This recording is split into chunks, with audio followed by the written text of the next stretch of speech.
আসসালামু আলাইকুম বন্ধুরা, রাবিয়া ফ্যামিলি ব্লগ থেকে সবাইকে স্বাগত। বন্ধুরা, আজকে আমি রান্না করব কই মাছ।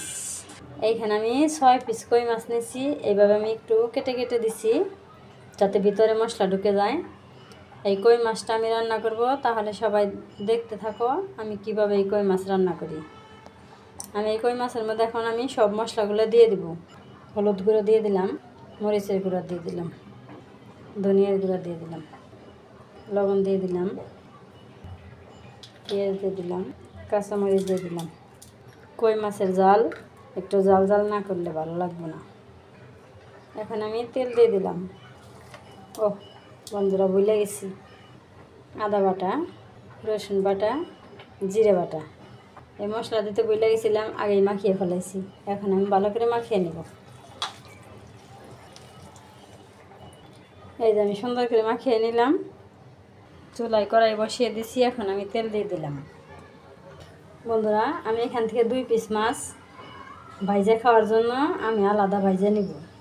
এখান থেকে আমি 2 পিস মাছ নিয়ে নেই, পেঁয়াজগুলো রেখে দিই। এই 2 পিস মাছ আমি ভাজবো এমনি খাওয়ার জন্য। আমার তেলটা গরম হয়ে গেছে, এখন আমি মাছ দিয়ে দিই। এখন আমি উল্টিয়ে দেবো। এই যে বন্ধুরা, মাছ 2 পিস ভাজা হয়ে গেল। এখন আমি মাছ 2 পিস নামিয়ে নেব। এখন আমি একটু আস্ত জিরে দিয়ে দিলাম, পেঁয়াজ দিয়ে দিলাম। এখন আমি মাছ দিয়ে দিলাম। এখন আমি মাছটা সুন্দর করে কষিয়ে নেব।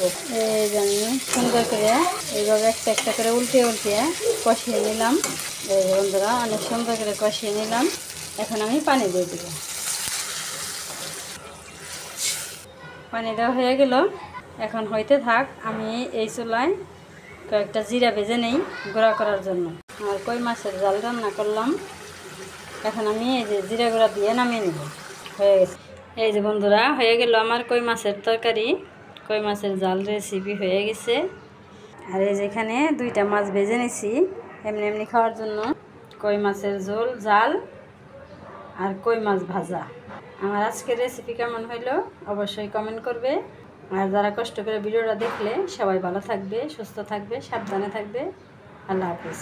আসসালামু আলাইকুম।